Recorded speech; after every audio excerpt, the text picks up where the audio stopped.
The understanding of how American freedom was lost in and through the executive branch falls within three main categories. 1, treaty powers, 2, executive orders, and 3, government by national emergency. And the first two of these have been greatly leveraged by the abuse of the third, and we'll talk about that in more detail. A constitutionally valid signed international treaty can have the same force domestically as the U.S. Constitution or statute law. And this issue has not been settled legally, and if a controversial enough treaty were passed, it would undoubtedly create a constitutional crisis. Meanwhile, the ease of passing a treaty is efficient for government's sake, but leaves the liberty of the people vulnerable. Article 2, Section 2 of the Constitution gives the President, quote, power by and with the advice and consent of the Senate to make treaties, provided 2/3 of the senators present concur. The President has a full monopoly on the actual negotiation of the details of treaties. According to the Supreme Court Justice Sutherland in the United States versus Curtis Wright Export Corporation in 1936, quote, he alone negotiates. Into the field of negotiation the Senate cannot intrude, and Congress itself is powerless to invade it. The requirement of a 2/3 vote of the senators present refers only to a quorum of the Senate, as per Supreme Court decision as well. A quorum requires only 51 senators officially, but the Senate's own website indicates that even a smaller number can constitute a quorum if only a voice vote is taken. It says, quote, the Senate presumes that a quorum is present unless the contrary is shown by a roll call vote or quorum call. This means that a treaty can become the law of the land with as few as 34 senators voting in agreement. Taken together, all of these legal requirements indicate that an activist president could sign a radical treaty and have it pass the Senate quickly if the conditions were right. He would need the support of only a loyal minority dedicated to the agenda in the Senate. This potential executive abuse was debated very little during the convention. When it was debated, the main tension arose over the need for secrecy in treaty making versus the need to reserve legislative power to Congress only. James Wilson suggested that since treaties will operate like laws, quote, they ought to have the sanction of laws also. Roger Sherman responded, warning whether the power could be safely trusted to the Senate, which at the time was designed to be a voice of the states only, not the people at large. Opposition did arise. One delegate, George Mason, expressed himself in some personal notes to his draft copy of the Constitution. These later became a pamphlet that was circulated during the ratification period, and he bemoaned the exclusion of the people and Congress from the treaty-making power and the need for distinctions, as he said it, in treaties. Quote, by declaring all treaties supreme laws of the land, the executive and Senate have in many cases an exclusive power of legislation, which might have been avoided by proper distinctions with respect to treaties and requiring the assent of the House of Representatives where it could be done with safety. James Iredell, who was a leading nationalist in North Carolina, later U.S. Supreme Court Justice, responded to Mason in print. His rebuttal was to reemphasize the secrecy needed for treaties by questioning the safety of trusting Congress. The new system, he assured, will be better because it will have the additional check of, quote, a president with high personal character. In other words, just trust us, we're really good people. Mason's point of making distinctions in treaties was echoed by others. The Federal Farmer elucidated on the distinctions between treaties of alliance and peace and commerce, the latter of which does not require secrecy like others. Such treaties of commerce, he said, almost always invoke in them legislative powers, interfere with the laws and internal police of the country, and operate immediately on persons and property. And yet he thought that the constitutional power of the legislature to regulate commerce with foreign nations was enough to give it, as he put it, proper control over the President and Senate in settling commercial treaties. The most interesting exchange took place between James Madison and Patrick Henry during the ratification debates in Virginia. Henry decried the treaty powers as excessive and dangerous. Quote, "Consider the condition this country would be in if 2/3 of a quorum should be empowered to make a treaty. They might relinquish and alienate territorial rights and our most valuable commercial advantages. In short, if anything should be left to us, it would be because the President and Senators were pleased to admit it. The power of making treaties by this Constitution, ill-guarded as it is, extended further than it did in any country in the world. Treaties were to have more force here than in any part of Christendom, for he defied any gentleman to show anything so extensive in any strong, energetic government in Europe. Treaties rest, says he, on the laws and usages of nations. To say that they are municipal is, to me, a doctrine totally novel. To make them paramount to the Constitution and laws of the states is unprecedented." Madison countered by arguing that the proposed Constitution was not unprecedented among world powers in this regard, for the King of Britain himself had similar power. Henry rebutted that the English system was actually more limited than the proposed American Constitution. In regard to treaties, he said, "We should be so lucky as only to have such a king. As it stood, the constitutions of these states may be most flagrantly violated without remedy. I say again that if you consent to this power, you depend on the justice and equity of those in power. We may be told that we shall find ample refuge in the laws of nations. When you yourselves have your necks so low that the President may dispose of your rights as he pleases, the law of nations cannot be applied to relieve you. Sure I am, if treaties are made infringing our liberties, it will be too late to say that our constitutional rights are violated.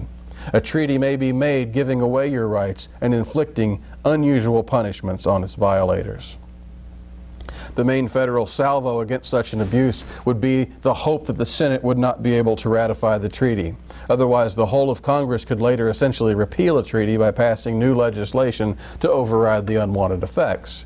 But the Supreme Court has warned that this could constitute an infraction of international law and would thus be possible grounds for war.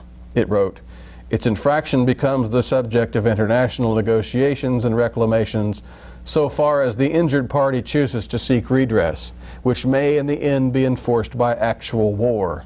It is obvious that with all this, the judicial courts have nothing to do and can give no redress." The number of treaties to which Americans have been bound through this executive power are actually legion. There are so many that no comprehensive publication of the text of all current binding treaties has ever been attempted. The State Department does publish a volume merely listing all the treaties and international agreements in force as of 2011.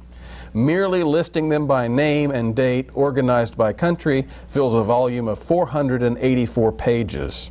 Now, of course, all these aren't necessarily invasive, intrusive, or necessarily bad, but the sheer volume of binding agreements in which we have little, if any, voice should be alarming in itself. The sheer volume greatly increases the risk, if nothing else, that some abuses and intrusions will occur, and indeed, they have been attempted. Here are a couple of recent examples.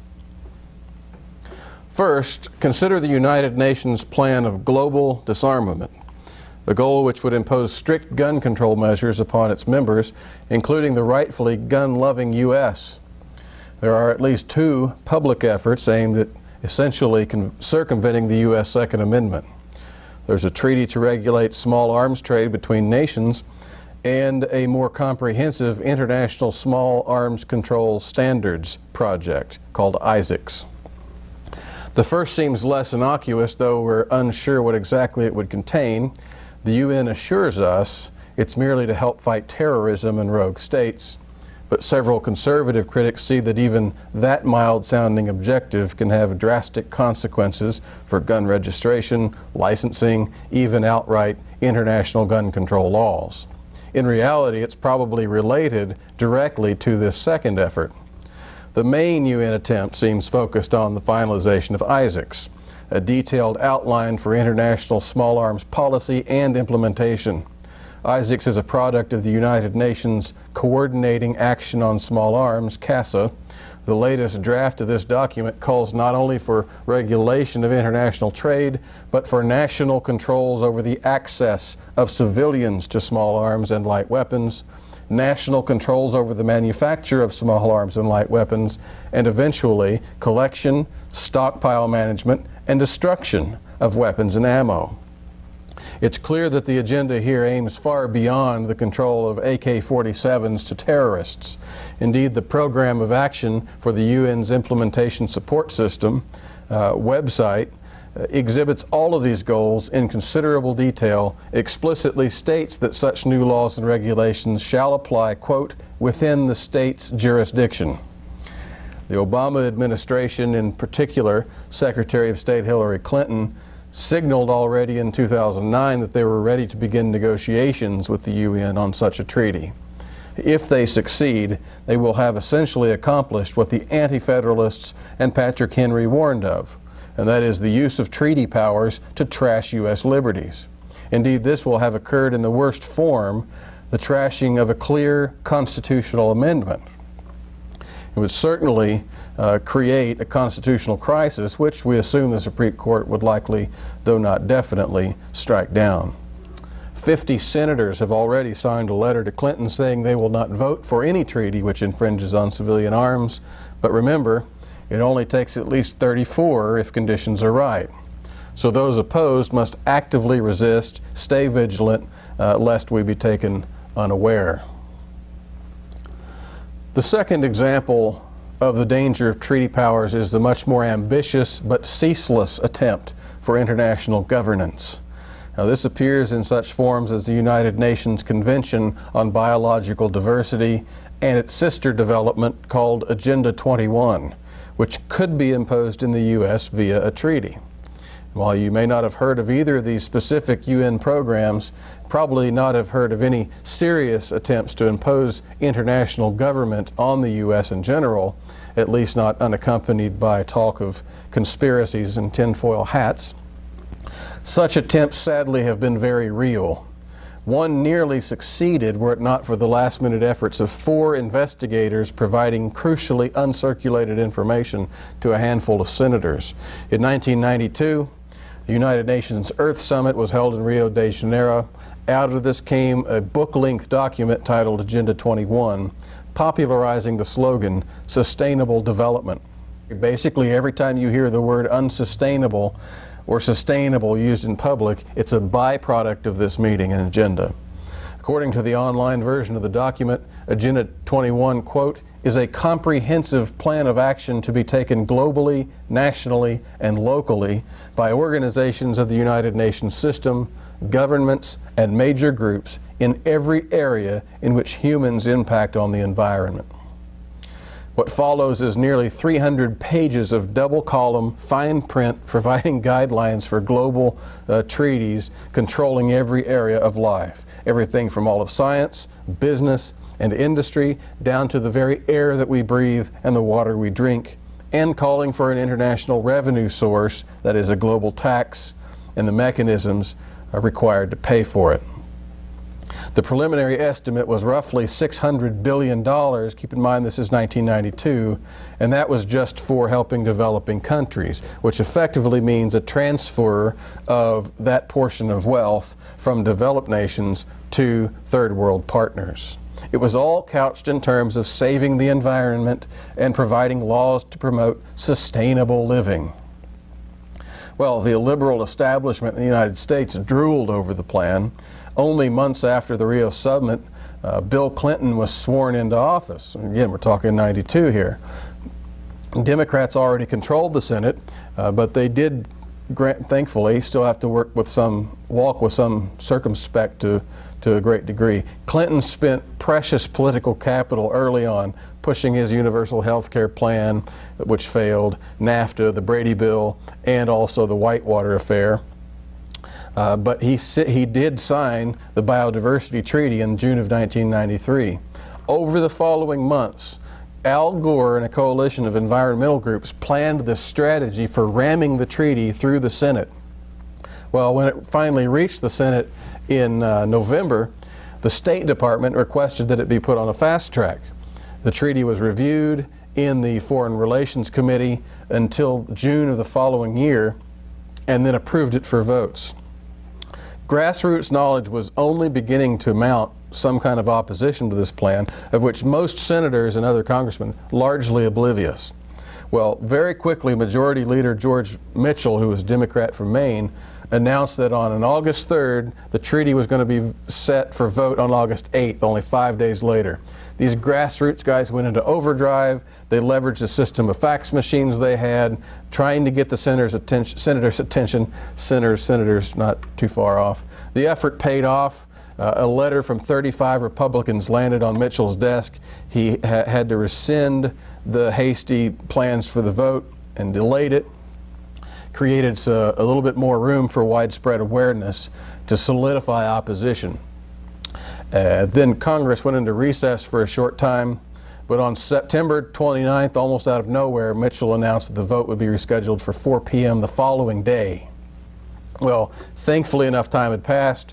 Already alerted to the radical United Nations agenda behind the treaty, opposing senators showed up with these large maps of land confiscations, property rights infringements, agricultural controls, and the overall radical environmental agenda. All of this displayed for everyone in the room to see, details which were not supposed to be revealed until after the treaty was signed in general. Senator Kay Bailey Hutchinson, a Republican of Texas, led the condemnation of this foolishness of signing a treaty before its details were even supposed to be known. On the floor of the Senate, she said the following, quote, "Under the treaty, a conference of parties will meet after the treaty is in force to negotiate the details of the treaty. We need to know how the Senate, in fulfilling its constitutional responsibilities to concur in treaties, can review the provisions of a treaty that will not be written until the meeting of the Conference of Parties." And so she revealed the plot. She said the following, quote, "I am especially concerned about the effect of the treaty on private property rights in my state and throughout America. Private property is constitutionally protected, yet one of the draft protocols to this treaty proposes, quote, an increase in the area and connectivity of habitat. It envisions buffer zones and corridors connecting habitat areas where human use will be severely limited. Are we going to agree to a treaty that would require the U.S. government to condemn property for wildlife highways? Are we planning to pay for this property? One group, the Maine Conservation Rights Institute, has prepared maps of what this would mean. I don't know if they're accurate yet, but that's my point. Neither do the proponents of this treaty. This biodiversity treaty could preempt the decisions of local, state, and federal lawmakers for use of our natural resources. The details that are left for negotiation could subject every wetlands permit, building permit, waste disposal permit, and incidental taking permit to international review. We would be subjecting property owners to international review, which would be yet another step in the already egregious bureaucratic processes just to have the very basic permits necessary for the use of their own private property. Along with several others, Senator Wallop, a Republican of Wyoming, immediately agreed, and he said this on the Senate floor. I ask you, can the United States Senate in good faith give its consent to this treaty without having an opportunity to scrutinize the completed convention? The best advice we can give President Clinton right now is to wait until the Convention on Biological Diversity has been completed before asking for our consent. The last-minute outcry from these senators created enough awareness and opposition to table the consideration of the treaty indefinitely. To this day, it's never been voted on, and it remains like that. Now ask yourself what would have happened if this small group of concerned grassroots citizens had not sniffed out a genuine conspiracy, been able to alert their facts lists, and been able to convince a few key senators of the facts. Consider, because the nature of the treaty powers of the President and limited Senate, how narrowly we avoided having an international socialist tyranny completely alter the landscape of America. But the tabled status of the treaty in the U.S. meant it was also not quite definitely squelched. It could be resurrected at any time. And in fact, the Convention on Biodiversity's own website lists the parties to the treaty to this day, 193 of them. The United States is still listed as a signatory waiting to ratify before becoming a full party. They're still waiting on us. They're very patient. And the only others, by the way, refusing to assent were the Vatican and the tiny mountain enclave of Andorra. In the meantime, the UN masquerades the plan under different names and renewed efforts.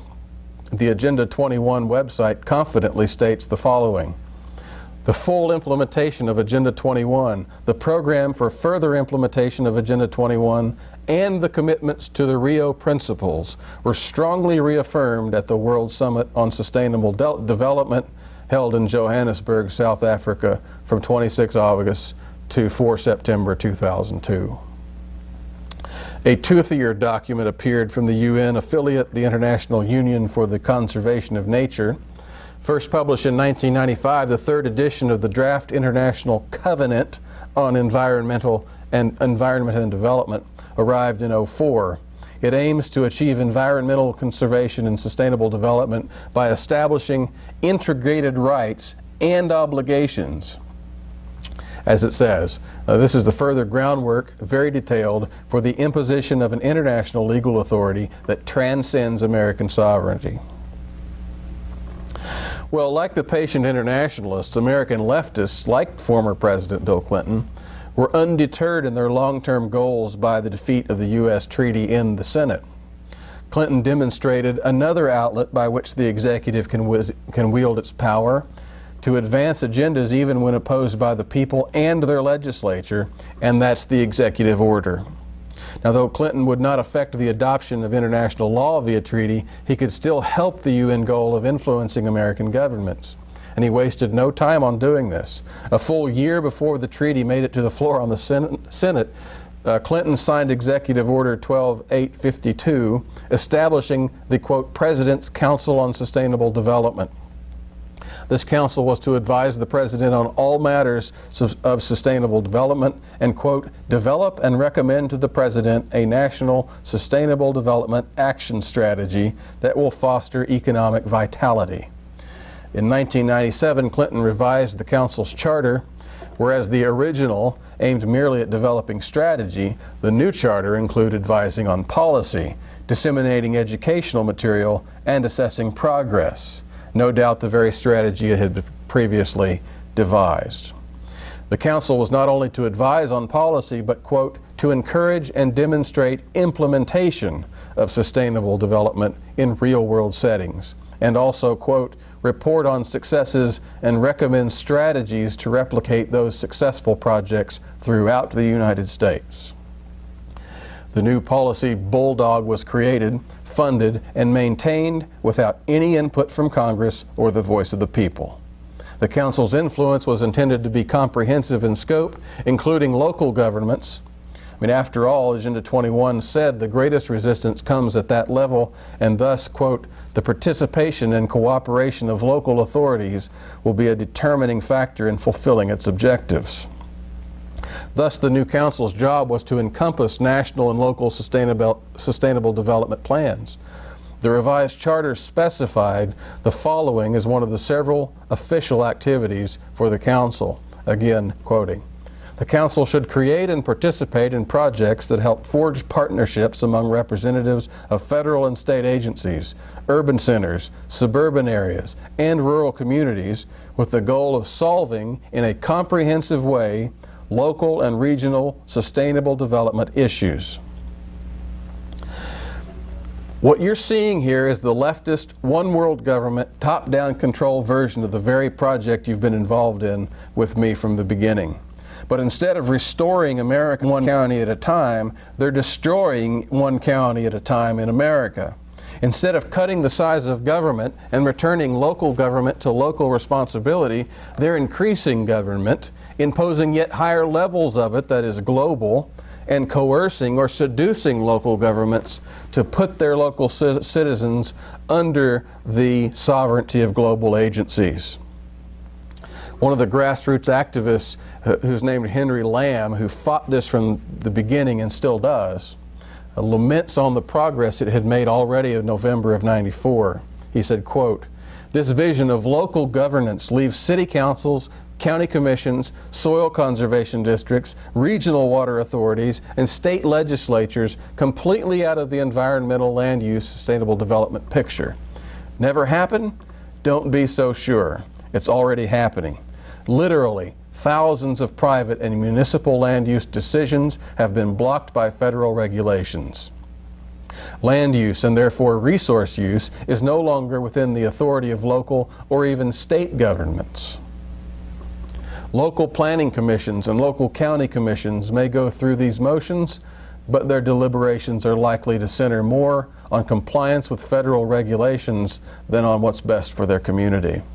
When decisions are reached at the local level, they are still subject to approval or reversal by the federal government.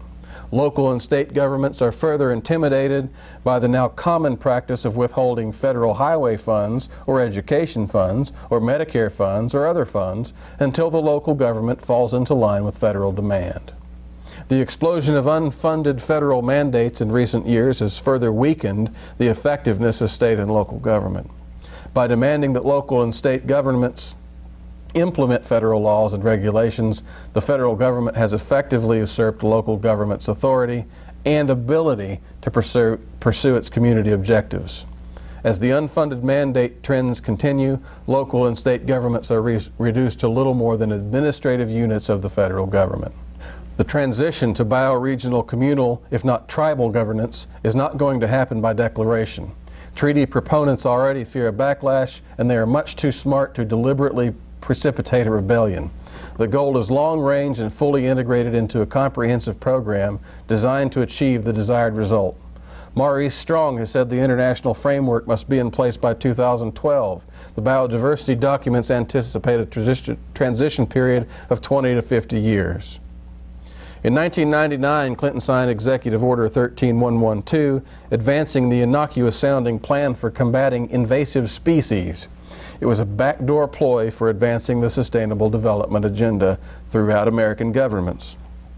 This seemingly obscure issue of invasive species, for some reason, required the institution of a National Invasive Species Council.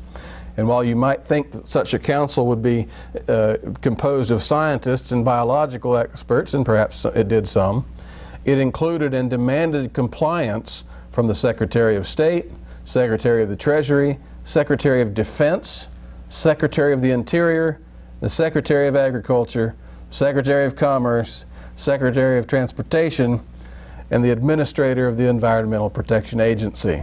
Some, of course, of the biggest and most comprehensive bureaucracies in the federal government. Why? Ostensibly for targeting invasive species within their respective jurisdictions. But in reality, it was part of the Agenda 21 plan to increase federal control over every corner of American life. Sure enough, entire UN colloquies have been written on the use of invasive species as a means of advancing international law and Agenda 21 specifically. The trick was to find some obscure environmental issue for which the executive could corral so many important federal agencies to focus on that agenda. Now, more recently, Barack Obama has implemented the same tactic, only on a broader scale, with Executive Order 13575, establishment of the White House Rural Council. Again, it touts good intentions. Enhance the federal government's effort to address the needs of rural America, to better coordinate federal programs, maximize the impact of federal investment, to promote economic prosperity and quality of life in our rural communities. But again, there was a vast consolidation of agenda throughout federal agencies, this time including a much larger list. The departments of the Treasury, Defense, Justice, Interior, Commerce, Labor, Health and Human Services, Housing and Urban Development, Transportation, Energy, Education, Veterans Affairs, Homeland Security, EPA, FCC, Office of Management and Budget, Office of Science and Technology Policy, Office of National Drug Control Policy, Council of Economic Advisors, Domestic Policy Council, National Economic Council, Small Business Administration, Council on Environmental Quality, White House Office of Public Engagement and Intergovernmental Affairs, the White House Office of Cabinet Affairs, and just in case any had been left out, quote, other executive branch departments, agencies, and offices as the President or the Secretary of Agriculture may, from time to time, designate. The new council's scope of mission is just as broad. It shall coordinate and increase the effectiveness of federal engagement with rural stakeholders, including agricultural organizations, small business, education and training institutions, healthcare providers, telecommunications, service providers, research and land grant institutions, law enforcement, state, local, and tribal governments, and non-governmental organizations regarding the needs of rural America. In other words, the executive branch, via its own fiat, now aims to have direct influence over all these areas of private life, business, law, and police at the local level. And this was accomplished without legislation, without congressional approval or scrutiny, purely by the whim of the executive himself. Now, these abuses of power illustrate the problem William Sims mentioned long ago, which we noted earlier. Without clear definitions of the power and laws which the President must take care to execute, he is broadly at liberty to define his own laws according to his own agenda or another's. Now, keep in mind, we've only touched on a tiny few executive orders here. There have been many. The total number we don't even know because the government didn't even start counting them until 1907, although it did number retroactively from 1862. Still, the consecutively numbered orders stand currently at over 13,600. FDR himself was the king, signing over 3,700 of them. Only one other modern president's even over 500, so that gives you a sense. But just consider the fact that presidents have signed 13,600 different interpretations or applications of their power that are not explicitly stated in the Constitution. Okay, there have been 38 different presidents in office since 1862. This means that a mere 38 men have been allowed to circumvent the constitutional legislative process 13,600 times, an average of about 360 abuses per president.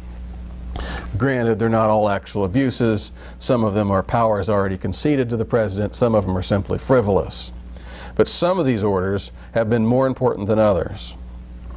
In 1952, one of Eisenhower's orders would have seized control of all steel mills in the country, and the Supreme Court found this disturbing enough to review and shot it down.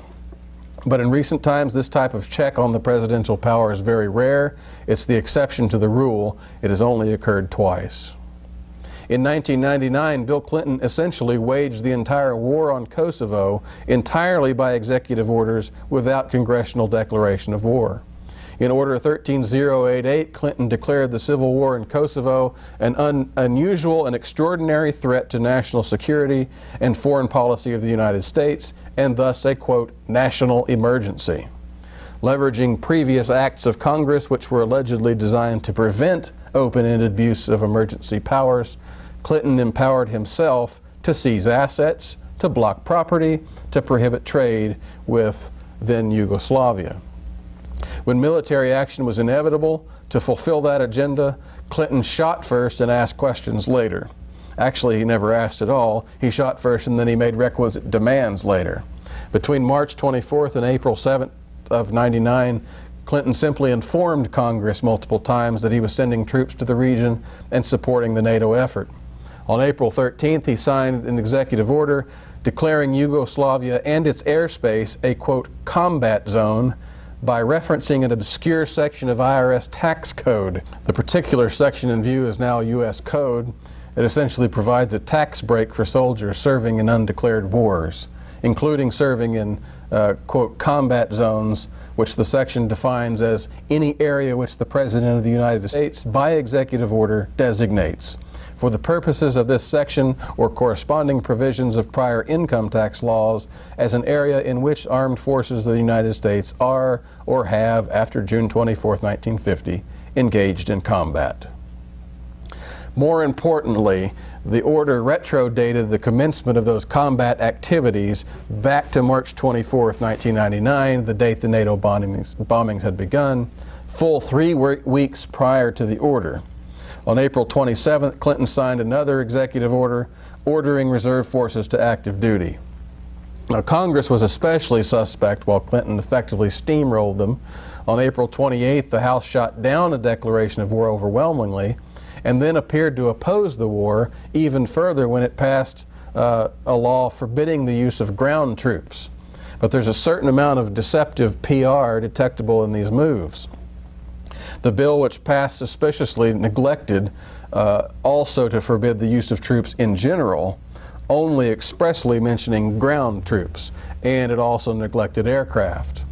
Then, not even a month later, the House passed a Supplemental Appropriations Act giving direct approval to the war by approving billions of dollars to pay for it.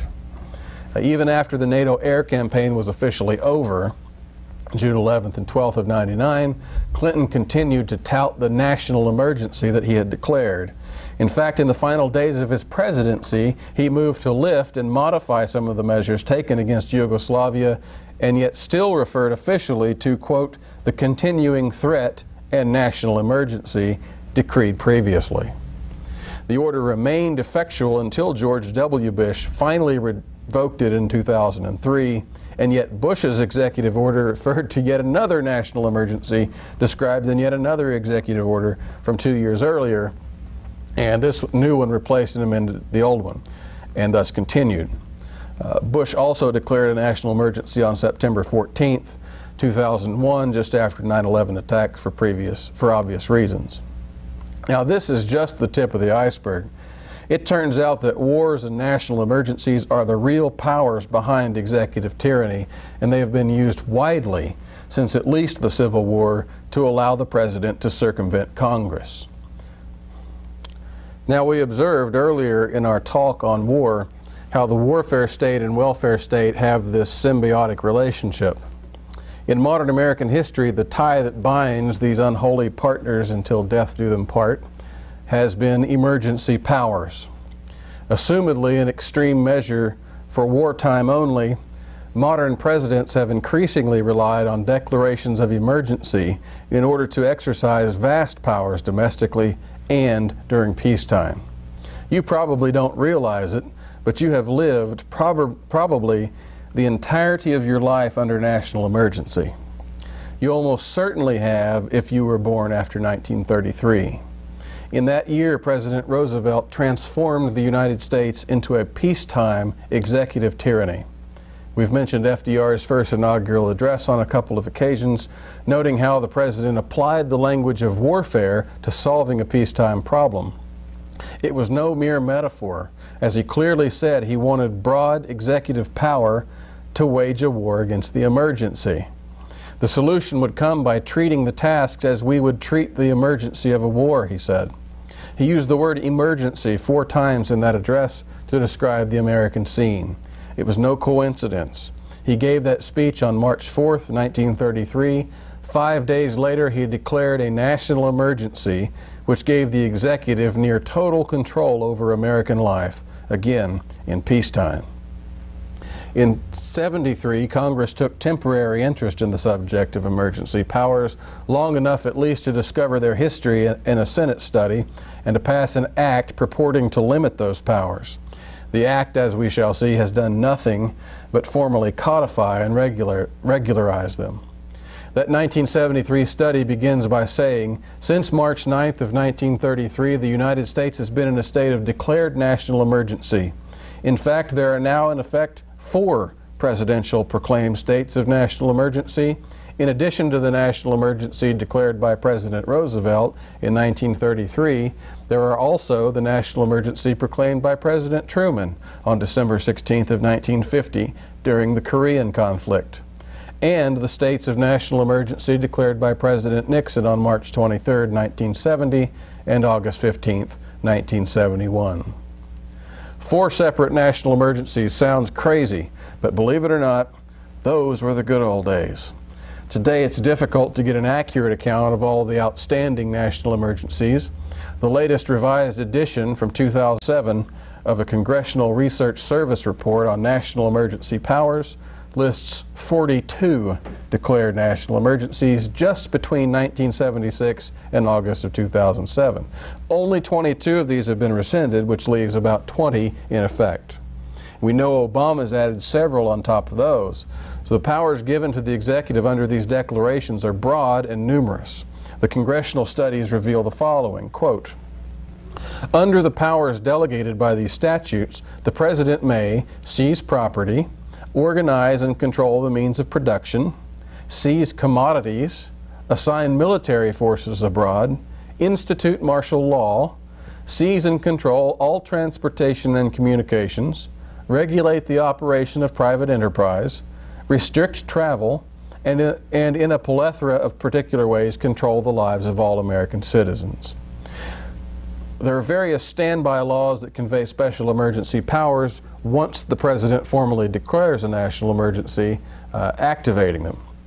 In 1973, a Senate Special Committee studying emergency powers published a compilation identifying some 470 provisions of federal law delegating to the executive extraordinary authority in time of national emergency. The vast majority of them are of the standby kind, dormant until activated by the President. That 1973 report led eventually to the National Emergencies Act, signed into law 3 years later. The following year saw sister legislation called the International Emergency Economic Powers Act. These acts placed some light checks upon the executive power, but they really did little more than codify the practice of executive rule via national emergency into statute law. And thus it received a legal sanction. And the end result has been a vast increase in the practice rather than Congress curtailing it. After all the dangerous powers listed and exposed by the 1973 report, these acts were preposterously weak in the effect they have had. One is tempted to say that they were mere smokescreens. We do know that the achievement of these vast powers on behalf of the presidency involved considerable behind closed doors type work. This came on the part of government officials and non-government collaborators, namely the Rockefeller-funded Spellman Fund. One of the main legal obstacles in the way of FDR in '33 was a strong belief remaining among the people in states' rights, residual especially in the southern and western states. Any open move on behalf of the President would have caused widespread opposition among the people and likewise would have stalled the nationalistic agenda.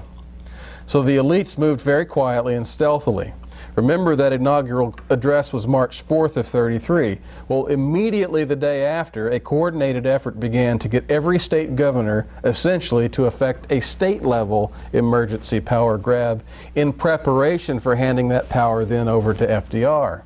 A telegram was received by Kansas Government Landon stating, quote, "We respectfully submit to your consideration that the dire need of the hour calls for national unity in support of our President, a unity even more complete and unselfish than that necessary in war. Prompt and decisive action of a national scope in several directions is necessary to prevent economic collapse throughout the land. The ordinary preparations of government that prevail and are suitable in time of prosperity with normal conditions may be too slow to meet adequately this dangerous emergency and stem the danger of economic avalanche carrying all before it. We, a coalition of different groups and political and religious faiths, respectfully request that you join the other governors of our country in the issuance of a proclamation on Wednesday, March 8th, in the support of the President of the United States." That message was signed by a variety of leaders with national profiles. Richard Byrd, who was a celebrity naval officer and explorer, Mrs. Calvin Coolidge, Nicholas Murray Butler, president of Columbia University, and chair of the Carnegie Endowment for International Peace, H.G. Harriman, who was president of the U.S. Chamber of Commerce, the Reverend Harry Emerson Fosdick, Walter Lippmann, plus several labor and farm leaders, as well as several holdouts from Wilson's War State. A national governors meeting was called in D.C. Those who could not attend personally got the telegram. Landon responded willingly. Merely a few days later, a new telegram announced, quote, "Complete success of program of simultaneous proclamations by all governors of states. Plans being made ready for reading your proclamation in every church in your state." Indeed, it was successful. Following the proclamations, legislation was rammed through the state legislatures. In Colorado, for example, the governor made such a proclamation on August 2nd of '33. 2 weeks later, the legislature gave the governor all the power he asked for. This new law so closely paralleled the governor's requests that the president's designs that with such brief time, it's very likely they were given pre-prepared copies from which to work. But the power grab was unprecedented and not without opposition, however futile. In review of these measures, which apparently not legally decisive, the Colorado Supreme Court was appalled. The measures were profoundly unconstitutional. They said, quote, "We venture the assertion that no man able to read and understand ordinary English, however otherwise educated or uneducated, wise or foolish, would question for a moment that this bill was a plain violation of the state constitutional prohibition against contracting state debts for other than defense." It continued, "If the people's 'thou shalt not' can be brushed aside by the simple ipso dixit of the public servants thus bound, the mandate is impotent. Such a construction, once adopted, breaks the barrier, and future legislatures, protected by precedent, might pile up mountains of debt on future generations, resulting in inevitable impoverishment or ruthless repudiation." It didn't matter. The state governors persuaded the state legislatures, and the president got his broad executive power to wage a war against the emergency. Almost immediately, the president's National Planning Board began issuing circulars to the states. The fifth of these letters, on December 11th of 1933, called for the creation of state planning boards. These would oversee the implementation of federal guidelines for public works, land use planning, zoning, use of rural lands, transportation, agriculture, housing, population redistribution. Yes, that's the government telling you that you have to leave your property and move where they tell you, Trail of Tears style. Conservation, water resources, recreation, fiscal programming, and more. The circular itself stated, quote, "A full-fledged state planning project will eventually include all of these items and others as well." A later letter from Kansas Governor Landon to the Chancellor of the University of Kansas reveals it was not all purely political. As we've seen so many times in this study, particularly with education and banking and tariffs, money and war, there are corporate and religious ideological forces at work as well. Landon says in his letter, quote, "We are, of course, dependent on the National Resources Board and the Spelman Fund for the continuance of effective work." Well, the Spelman Fund was a Rockefeller oil endowment directed by Beardsley Rummel, who, along with Elihu Root, probably is among the most influential man you've never heard of. He was a psychologist of the behaviorist school, a leader of the University of Chicago, a Macy's executive, and after serving as director of the Federal Reserve Bank of New York, became the Ben Bernanke of his day and chaired it. In 1942, he invented the income tax withholding so that average people would not feel the pain of writing a single large year-end check to the government. Taxing in small increments, that is, creates less resistance and allows the government, number one, to take more money in the long run, and number two, to bank and earn interest on that money while they collect it in the meantime. Meanwhile, the history of the progressive era, as we saw, was one of empire and corporate growth, and Rockefeller was the emperor, at least one of them, if not the only one. After a coal mine strike at Colorado involving workers from one of Rockefeller's mines led to a massacre of miners courtesy of the National Guard, we can just imagine that Sherman would be proud. Rockefeller took the national lead in calling for increased employee benefits and protections and wage protections and representation.